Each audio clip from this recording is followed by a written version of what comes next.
Bismillahirrahmanirrahim. Qala al-musannifu rahimahullah wa nafa'ana bihi wa bi ulumi fid dharain. Amin amin amin ya rabbal alamin. Faslun ay hadha faslun fi bayani ma yantahi bihi wudu wa tusamma al-ahdath.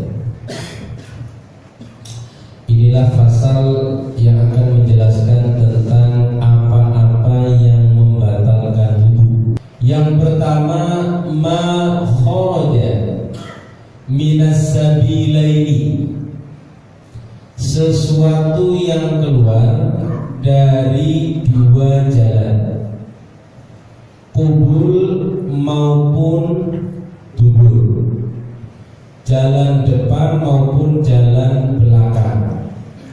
Ini semuanya membatalkan wudu, tapi nanti ada pengecualian. Ya, baik itu bentuknya basah-basah, kering-kering, atau yang padat, atau yang cair, atau yang gas.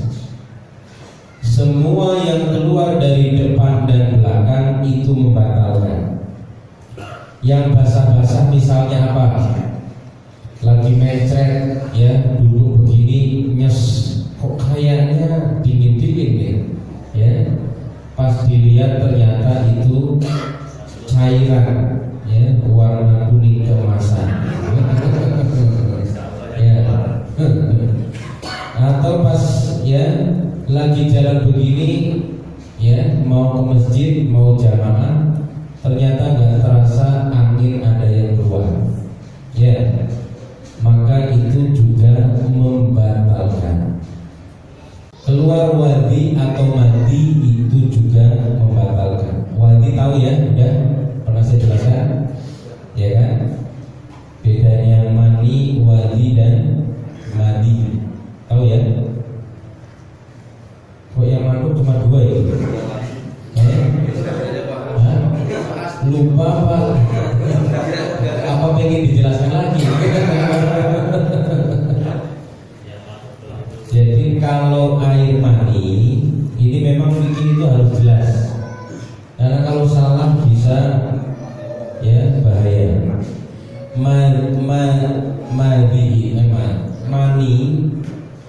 Mani itu adalah cairan yang keluar dari kelamin, yang bentuknya ya licin-licin itu ya, agak besar.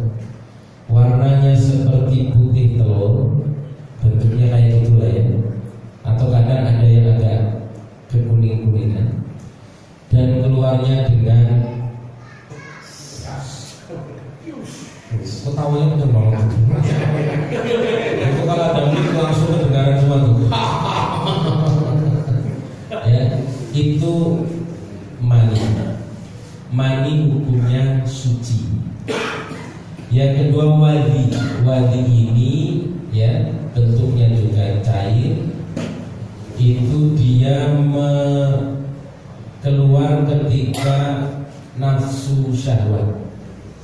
Ya, misalnya siapa Pak namanya Pak? Pak Darus. Kerjanya di mana? Oh, di samping ya.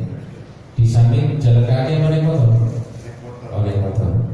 Naik motor pagi-pagi, ya. Kebetulan hari Minggu juga masuk. Biasanya hari Minggu kan banyak yang senam, ya. Kita tahu yang senam-senam itu ya, dan seksi luar biasa. Jilbaban tadi, tapi seksi ketat semua. Jalan karena melihat, masya Allah, ya, karena istri lagi head gitu ya. Ternyata ser keluar, cuma sernya tidak seperti tadi. Kalau tadi kan, kalau ini kayak merembes saja. Nah itulah wadi. Jadi ketika nafsu ya keluar, dan itu biasanya kalau yang sudah nikah paham ya, dia adalah ya ada guna dan fungsinya kira-kira. Yang ketiga wadi. Wadi ini biasanya kita angkat-angkat berat lalu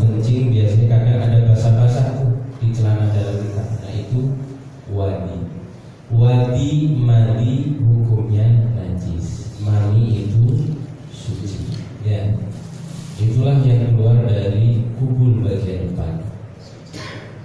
Nah, yang padat apa? Ya misalnya padat, ya itu tadi batangan buletan, ya.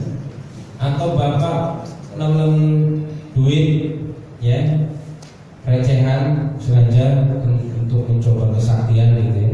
Nah pas keluar lagi bentuknya itu sama, tetap membatalkan wudu.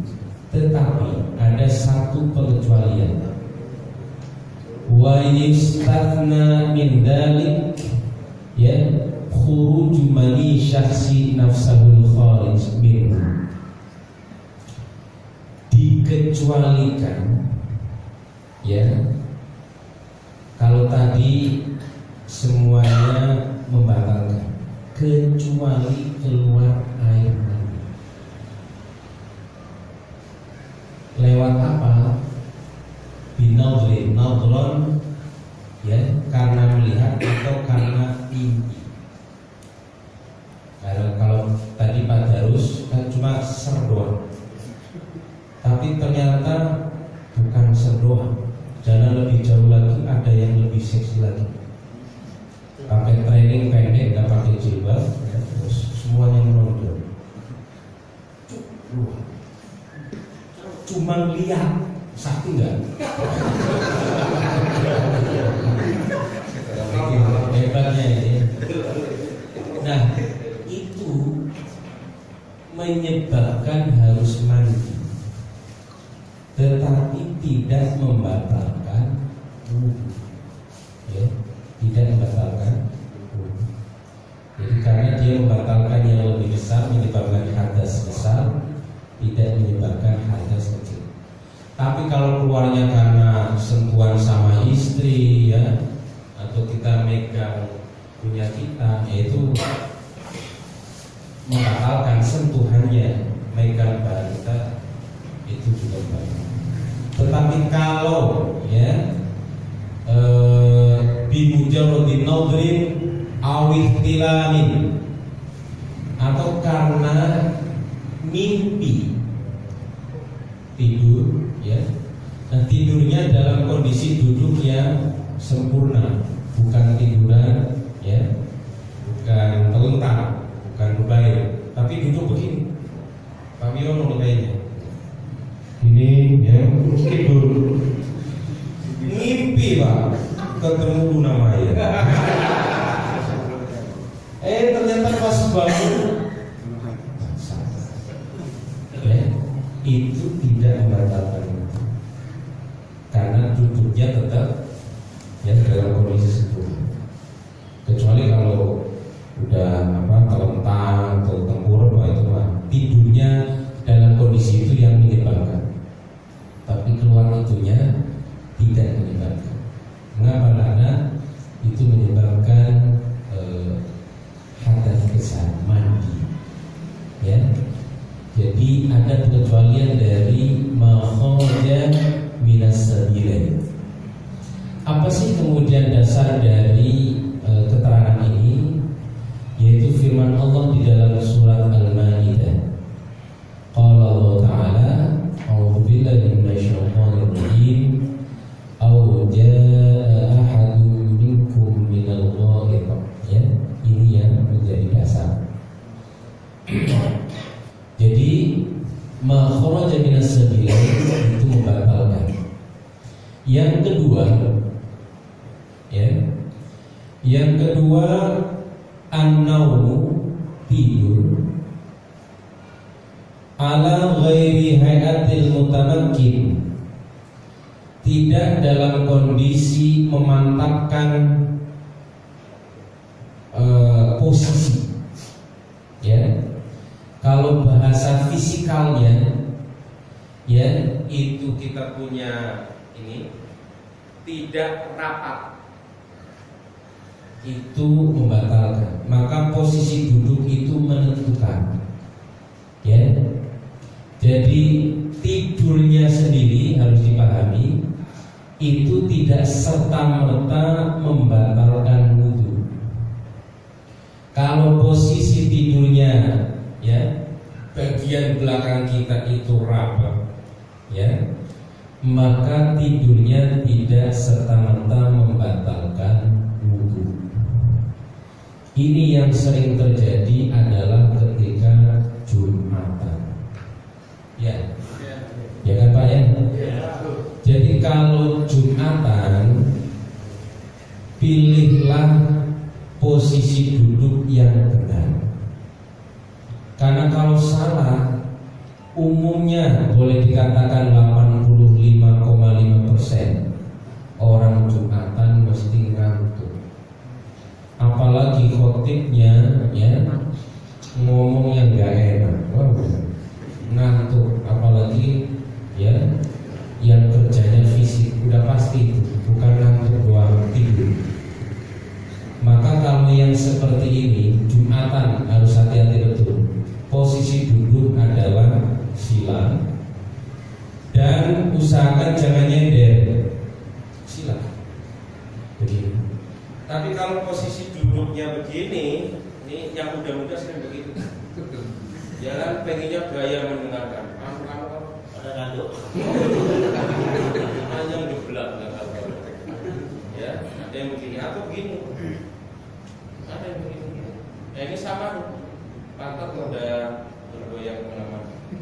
Ya, jadi apalagi yang duduknya begini, wow. Mau gitu. Nah, ini jelas terbuka lebar-lebar. Ya. Jadi posisi duduknya, ya. Lalu bagaimana kalau kemudian ketika ya tertidur, ini bukan ngantuk doang, tidur.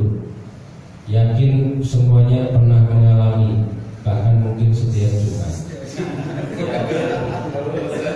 Jadi tiba sudah tidur, tidurnya nggak tenang begini, ya kan?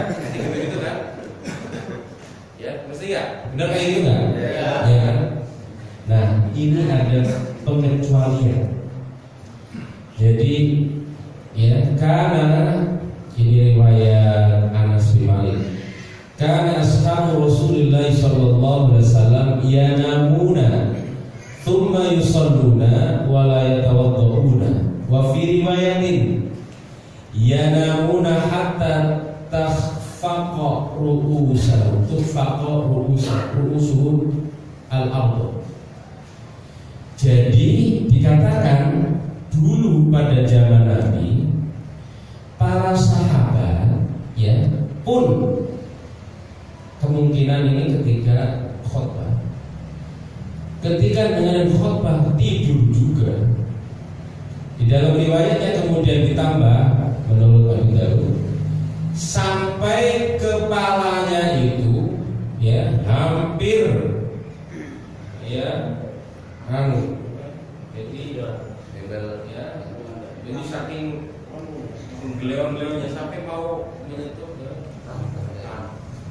dan mereka dikatakan tsumma yusalluna wala yatawadda'una, maka kemudian mereka tetap melanjutkan sholat tanpa wudu, asalkan duduknya tetap begini Pak. Ini masih dianggap meskipun belakangnya buka ya, bagian sini, bagian depannya masih menutupi ya, kecuali guling ya, itu urusannya lain. Kalau guling urusannya bablas terus kalau ini tetap posisi duduknya cuma sampai beliau nggak karu-karuan. Nah, ini yang seringkali kalau saya lihat di Jumatan itu orang tidak paham soal ini. Ada yang duduknya begini ngantuk tidur, berkumandang dia langsung ikut sholat. Padahal itu sudah batal sholat, apa butuhnya? Ya, ada yang duduknya begini ngantuk-ngantuk atau nyender gini, langsung ikut jamaah. Nah, itu padahal pada saat itu wudunya sudah batal, sehingga tidak layak untuk melanjutkan sholat. Ya, jadi larangannya, batasannya sudah kita pahami bersama. Watsalitsu, dan yang ketiga, zawalul aqli, hilangnya akal. Ya. Jadi hilangnya akal bisukrin sebab mabuk, au maradin atau sakit. Kalau kita pahami bersama,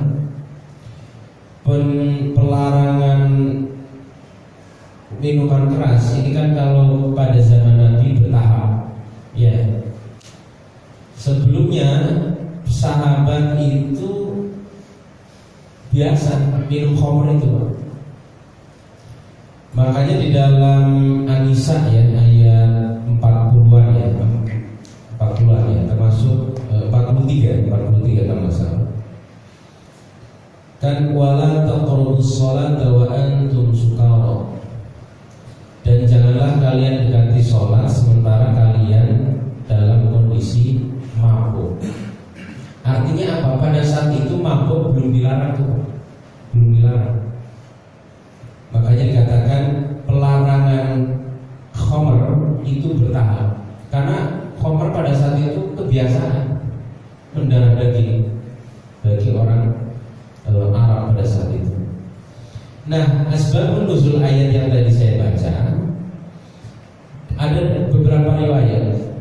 Di antaranya adalah diriwayatkan Abdurrahman bin Auf itu mengundang sahabat-sahabat yang lain makan-makan di rumahnya.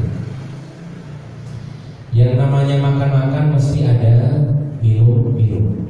Nah ini salah kalau ini minum-minum tapi tidak ada makan-makan. Karena minum-minum kan menyertai makan-makan. Ya. Seret makan, seret minum kan gitu. Ini nggak seret disuruh minum.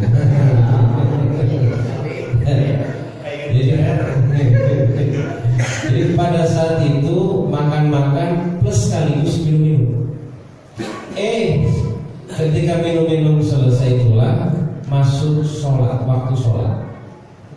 Akhirnya diantara mereka menjadi imam yang dibaca surat Al-Kafirun. Qul ya ayyuhal kafirun la a'budu ma ta'budun. Itu kan ayatnya. Tapi karena kondisi mabuk nih imam, salah. Geleor-geleor bacaannya. Yang dibaca gimana? Qul ya ayyuhal kafirun a'budu ma ta'budun wa antum 'abiduna ma a'bud. Jadi maknanya terbalik. Yang sebelumnya kami tidak menyembah apa yang kalian sembah, kalian tidak menyembah apa yang aku sembah, jadinya kami menyembah, saya menyembah apa yang kalian sembah, kalian pun menyembah apa yang sembah. Karena itulah kemudian ayat itu turun, dilarang pada saat itu sahabat kalau kondisinya mabuk untuk sholat. Baru kemudian berturut-turut ya ayat yang terakhir melarang sepenuhnya khamr. Maka kemudian termasuk wudu ini orang yang mabuk itu langsung batal. Kenapa? Karena orang yang mabuk itu hilang akal, ya, hilang akal. Kemudian orang yang sakit, ya, itu juga hilang akal. Atau yang tidak tercatat di sini, gila. Gila pun membatalkan wudu, ya. Jadi hilangnya akal sebab sakit, sebab obat ya. Misalnya dibius, itu akalnya hilang atau enggak? Ya, maka pada saat itu wudunya otomatis menjadi batal. Ya. Yang keempat, walam surrojuli al-mar'ata al-ajnabiyyata, menyentuhnya laki-laki kepada perempuan lain, min ghairi hailin, tanpa aling-aling, tanpa pembatas, tanpa penghalang. bersentuhan langsung kulit dengan kulit. Dasarnya adalah liqaulihi ta'ala fi ayatil wudu aula masdumun nisa. Aula masdum jadi atau kalian saling menyentuh dengan perempuan. Di sini saya perlu jelaskan ikhtilaf di antara ulama terkait tafsir dan istihadnya di dalam fikih untuk membatalkan wudu. Kalau mengikuti Syafi'i, ini seperti yang tadi dijelaskan. Maksud ayat ini adalah yang membatalkan wudu bertemunya kulit dengan kulit tanpa penghalang, laki-laki dan perempuan yang tidak mahram, tidak punya, tidak, artinya boleh dinikahi. Kalau sepupu, anaknya paman atau bibi baik dari ayah atau ibu, itu boleh dinikahi, Pak. Jadi bapak kalau punya sepupu cantik, kalau punya, kayaknya nggak pernah punya. Ya, jadi kalau sepupu boleh dinikahi. Kan Fatimah sama Ali, ya, Ali itu anaknya siapa? Abu Thalib itu siapa? Pamannya Nabi. Berarti sahabat Ali itu sepupunya Nabi, ya. Nah, Nabi punya anak nikah dengan sahabat, boleh, ya. Jadi sepupu boleh. Termasuk sepersusuan, ya, itu tidak boleh. Artinya kalau bersentuhan membatalkan atau enggak? Nah. Jadi yang ini menurut Syafi'i, bersentuhan langsung, ya, tanpa penghalang. Menurut Hambali atau menurut Maliki, ya, menurut mazhab Ahmad bin Hanbal maupun Malik bin Anas, kalau bersentuhannya tidak ada sernya, tidak ada ladzatnya, atau bila syahwatin tanpa syahwat, maka tidak membatalkan. Jadi biasa saja, nggak ada setrum-setrum apapun. Nah, itu dianggap tidak membatalkan. Mazhab Maliki maupun Hambali. Mazhab yang keempat, mazhab Abu Hanifah. Jadi kalau menurut Imam Abu Hanifah, aula mastumun nisa, lamisa di situ maksudnya bukan sentuhan sekedar sentuhan, tetapi maknanya al-jima' atau al-waq, berhubungan badan. Maka mau sentuhan bolak-balik sama istri, ya, ini yang kemudian menjadi dasar adalah Nabi pas mau sholat nyium istrinya. Bapak gitu kan? Nanti nggak jadi sholat. Ayo Pak, ya. Jadi Nabi gitu, termasuk sahabat Umar yang menjadi dasar. Jadi sahabat Umar pun kalau sholat dalam satu riwayatnya itu istrinya. Ya, masih tahu tadi, ya, nyium istrinya, ya, cuma nyium doang. Dan itu tidak kemudian mereka butuh lagi untuk kemudian sholat. Ini yang kemudian menjadi dasar. Tetapi hal ini dibantah oleh ulama yang lain, karena la masdun bisa makna dasarnya adalah bersentuhan. Jadi ada paling tidak 4 pendapat itu. Karena itu ketika pergi ke Makkah, ya, ketika tawaf kan pasti bersentuhan umumnya, ya, dengan perempuan lain atau laki-laki lain. Nah, disinilah kemudian pendapat Syafi'i melonggarkan, artinya bersentuhan itu menjadi tidak membatalkan, khusus di sana sebagai Jadi kalau mau tetap ya tidak batal ya, kalau mau praktek seperti tadi Nabi ya Pak Wi ya, pakainya ya tisu. Ya, tapi itu rasa tisu ya. Ya, jadi ini anu loh ya, ini fikir loh ya, jangan ini halal. Ya yang boleh itu dengan pasangan sendiri ya. Ini nggak ngomongin yang enggak. Ya, jadi meskipun tipis itu tetap dianggap tidak membatalkan. Ya. Ya. Yang kelima, wa masu farjil adami, dan memegang kelamin anak Adam. Ketika bagaimana memegangnya? Bibatnil kafi, dengan dalamnya telapak tangan. Jadi kalau bapak-bapak itu misalnya sudah wudu, berangkat ke masjid, pas di masjid kok itunya gatel, mungkin nggak? Sering nggak? Maka kalau memang di luar sarung itu nggak cukup, ini fikir ya, harus terbuka, ya terbuka. Ini jelas. Jadi kalau mau tidak cukup di luar kain, harus ngelorong ke sana-sana, pakailah bagian sini, ya. Pakai bagian luar. Karena kalau batasnya apa sih? Batasannya ini Pak, ya putih-putih ini.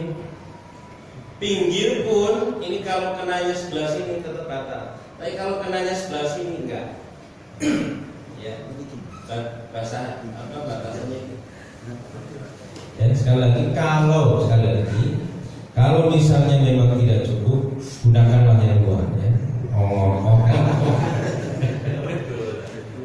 Tapi yakin saya semuanya pernah mengalami. Wah, ternyata luar biasa, udah koma banget. Ya.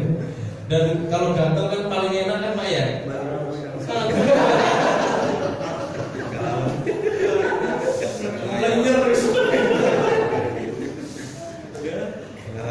Pengalaman. Iya, kita pengalaman. Ya. Yang pertama itu. Yang kedua, ini bicara soal kelamin anak-anak. Kalau misalnya ini fikih, sekali lagi fikih, kita mau berangkat ke masjid, tiba-tiba di halaman masjid ada potongan kelamin manusia, ya potongan.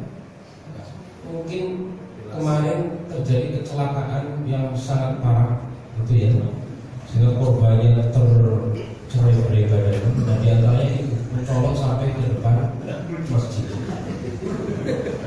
Mungkin nggak? Mungkin. Fikih itu selalu mungkin. Karena penasaran, opo ini ya? Pas dipikir dulu, ewong. Meskipun dia terpisah dari yang punyanya, ini judulnya kelamin, tetap membatalkan wudu. Ya, meskipun sudah terpisah dari yang keenam. Wa masu halqati duhuri al-jadid, dan menyentuh lingkaran tubuh. Ya, ini menurut kaul jadidnya Imam Syafi'i. Jadi kalau kita menyentuh bagian itu lingkarannya saja, ya, itu sudah membatalkan wudu.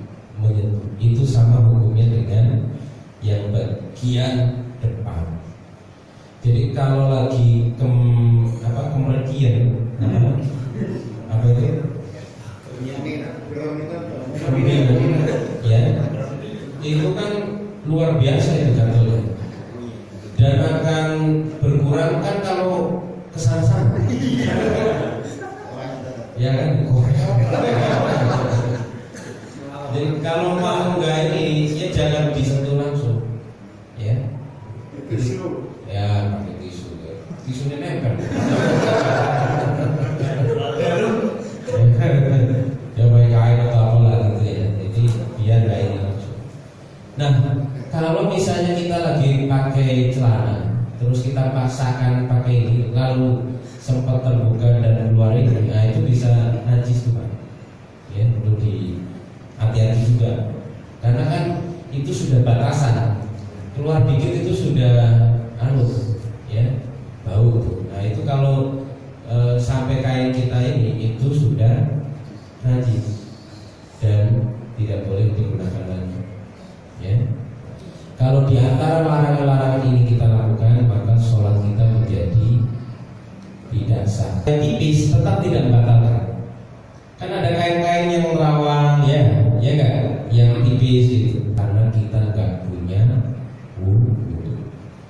Oke, sampai di sini silakan kalau ada pertanyaan. Jadi itu tidak saya dari papi juga bisa, kalau itu kita papi juga bisa.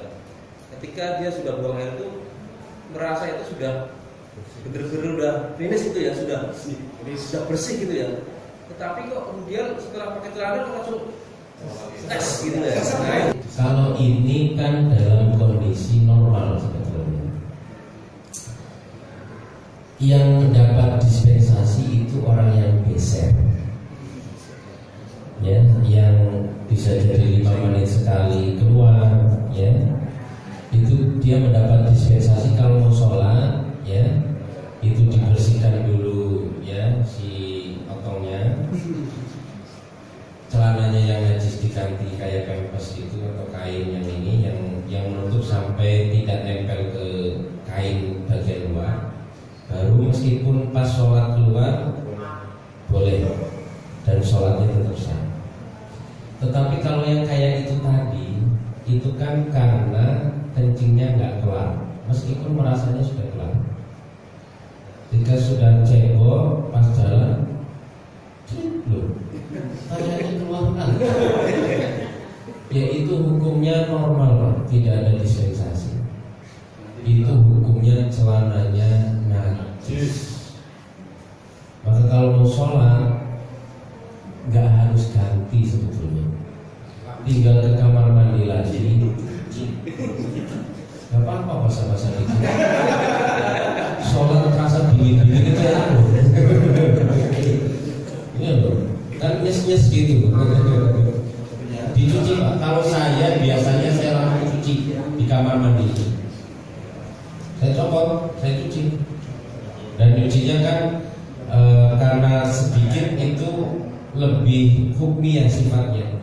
Bau juga nggak terlalu, ya kan, berubah warna juga, ya udah dicuci. Ujungnya itu aja, jangan semuanya dicuci. Nanti kalau keluar, jatuh. Ya dicucinya bagian keceritaan itu aja. Ya, itu yang dicuci. Jangan semuanya. Nanti minta rinso segala, wah rusak. Bisnya udah nyelonong duluan. Dicuci aja sedikit, ya, sesuai. Dan sholat kalau dalam kondisi itu dimaklumi kalau melakukan yang wajib saja. Saya kalau lagi musafir kayak gitu, ya, kalau saya kan biasanya naik pesawat Pak ya, bukan bis, ya.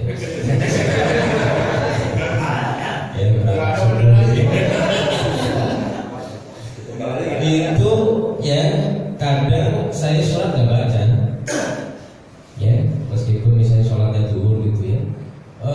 Fatihah yang penting tartil itu. Fatihah suratnya nggak saya baca. Kan sunnah kan?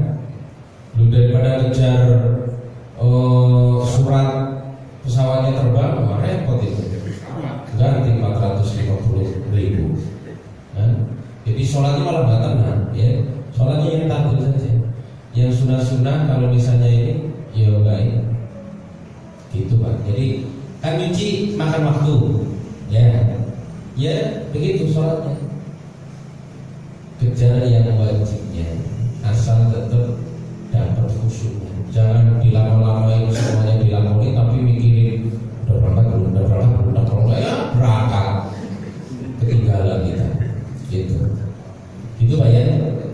kalau itu nggak ada dispensasi karena kan normal. Oke, clear? Ada lagi? Silakan. Tadi yang mengatakan dulu karena untuk kemauan itu apakah masuk kemauan kecil bayi atau kecil yang Sama. Ya, di sini disebutkan fardil adami.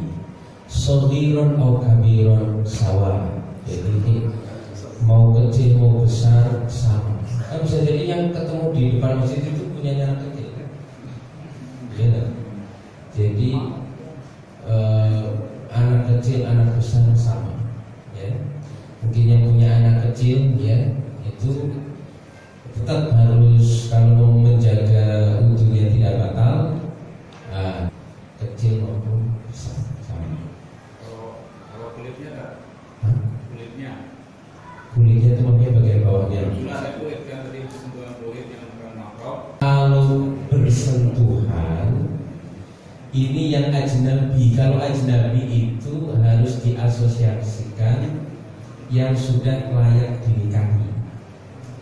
Kalau bersentuhannya dengan anak 5 tahun, kita layak nikahin dia Pak? Itu tidak batal. Tetapi ada keterangan ulama kalau anak itu meskipun belum balik, tapi ini anak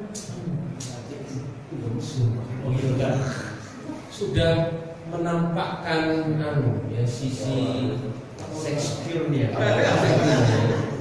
itu bisa membatalkan. Bagi perempuan juga sama, kan ada anak-anak yang sudah bongsor gitu ya, meskipun usianya muda tapi sudah gagah luar biasa. Nah itu sebagai ulama mengatakan itu termasuk yang mendapatkan. Ya, jadi di sini yang dimaksud adalah ada kaitan soal nikah itu tadi, ya, yang boleh apa dinikahi tadi. Jadi ajnabi, nah istilahnya kan ajnabi. Jadi bukan yang masih kecil, yang sentuhannya, gitu ya. Jadi yang apa? Kalau yang tadi itu soal kelamin, ya beda-beda lagi, ya. Nah kalau untuk kelamin perlu dipahami untuk laki-laki itu yang kantong telur itu masuk kelamin bukan? Bukan. Ya. Itu bukan ya, bukan petaka, tapi dia ya kalau ini kandung kemih ya bahasa itu. Meskipun itu kalau nggak ada warnanya ya. Jadi kalau menyentuh itu tidak, menyentuh itu tidak. Nah, nanti jangan dipahami semua di situ membatalkan tidak. Tapi yang itu saja, yang bagian bawahnya tidak. Ada lagi? Ya silakan. kaget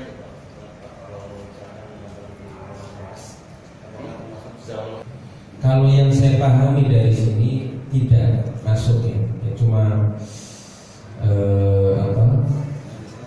sama kayak ngantuk itu, ya bedanya dengan tidur apa? Itu kan kayak kaget kan, kayak kaget, ya. Apakah ngantuk itu sama dengan tidur? Misalnya ya, duduknya kayak gini, tapi nggak tidur, cuma sleep saja. Tidak, kalau tidur kan, tidur tuh kan, ya nggak? Itu tidur tuh. Jadi emang sampai full tank ya, tidak sadar. Ya kalau ngantuk beda dengan tidur, ya. Sama dengan kaget dengan mabuk. Kalau kaget itu sesudah. Sama kayak orang sholat, kan kadang juga ada yang pada subuh, kan sering kita kalau jadi makmum ada sama kita mau ngeblak gitu kan. Nah itu sholatnya batal atau enggak? Hilang akal atau enggak? Nah, dianggap kalau itu tidak, ya, tetap boleh melanjutkan.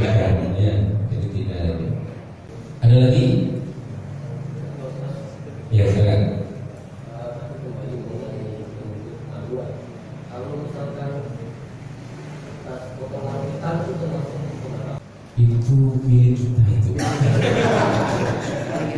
Yang sudah dikorbankan ya. Itu bagian itu ya. Jadi kalau ada kolektor kulit itu ya, kalau itu jangan pegang-pegang ya, karena itu bagian yang membatalkan wudu. sentuh lagi sama istrinya di kami kadang jadi agak susah pasti untuk namanya jaga dulu minta batal. Jadi sebetulnya kalau kita pahami lebih longgar, sebelum naik ke kasur wudu dulu. Nah, apa-apa yang kemudian terjadi di kasur, ya itu sudah ya terjadilah gitu. Ya kan di kasur, misalnya lagi tidur ya ngantuk. Ini kan jalan kemana-mana loh, ya. Itu kan juga membatalkan wudu gitu. Nah itu ya, pokoknya sebetulnya intinya anjuran itu adalah sebelum naik ke kasur wudu dulu. Apa-apa yang terjadi di kasur ya sudah, ya jangan kemudian situasi batal nih, gitu. Batal lagi 5-10 kali tidur kamar mandi ya. Sebenarnya gitu, sama kan? Kayak dianjurkan sebelum hubungan dengan istri kan wudu dulu. Nah, terus aslinya tuh, ya bakal. Kalau orang itu maunya itu,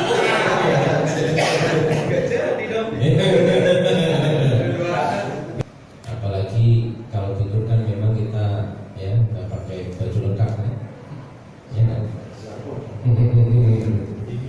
Iya, panas dong, rapat semuanya. Ini biar betulnya nggak batal, kamu pakai cadar juga sekalian. Iya, itu ya. Sebelum sahur, sebelum waktunya imsak, kita hubungan yang hangat gitu kan, udah itu mandi selesai, biasa mandi seperti biasa. Nah ini menarik ini. Pengalaman ya. Iya. Saya perlu menyampaikan satu data dulu. Di dalam kitab Ihya Ulumuddin di bagian bab nikah, itu Al-Ghazali menjelaskan, inna min juhadis sahabati wa ulama'ihim kanu yuftiru ya minas shaim bil jima'. Bahkan ada tambahannya. Jadi Al-Ghazali menyampaikan satu fakta di antara para sahabat yang zuhud-zuhud, yang alim-alim ulama-ulama, itu mereka buka puasanya bukan dengan korban, bukan dengan air, bukan dengan kolak, dengan itu. Bahkan keterangan berikutnya, wa qabla sholatil isya'i, mereka melakukan talatan sampai 3 kali. Apa argumennya, alasannya? Karena ketika malam Ramadan, para sahabat ini yang alim-alim yang sujud ini pengen khusyuk, fokus total jenderal kepada Allah SWT. Maka mereka berbuka dengan biar selesai. Ya. Jadi makanya saya menyalahkan sampai milihnya pas slow.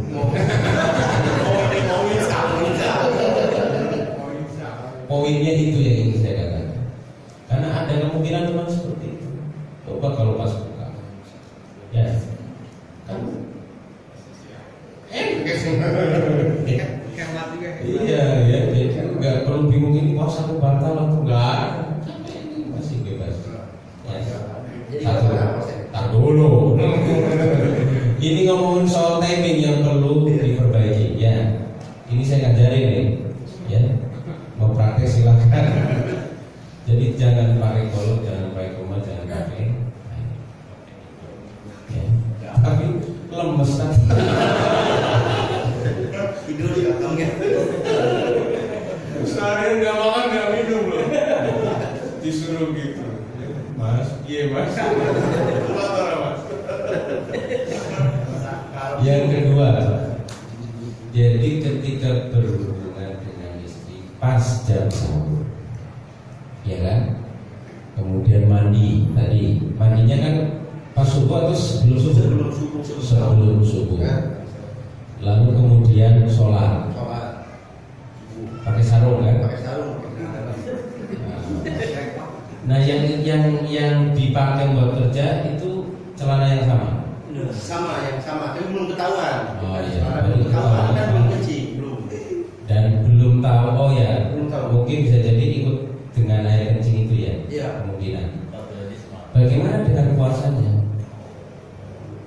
Yang membatalkan itu adalah ketika berhubungan dengan istri, lalu azan subuh berkumandang, Anda lanjutkan terus, itu puasanya batal. Tapi kalau Anda berhubungan ketika imsak selesai, bahkan belum mandi sekalipun, kemudian ada subuh berkumandang, belum mandi, mandinya setelah subuh, baru sholat subuh, tetap puasanya sah.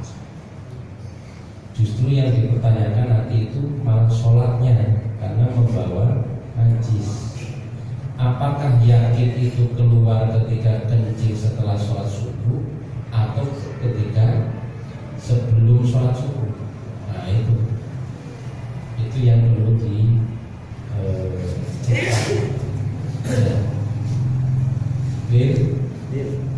mau praktek yang mana? Habis subuh atau pas bulan? Saya.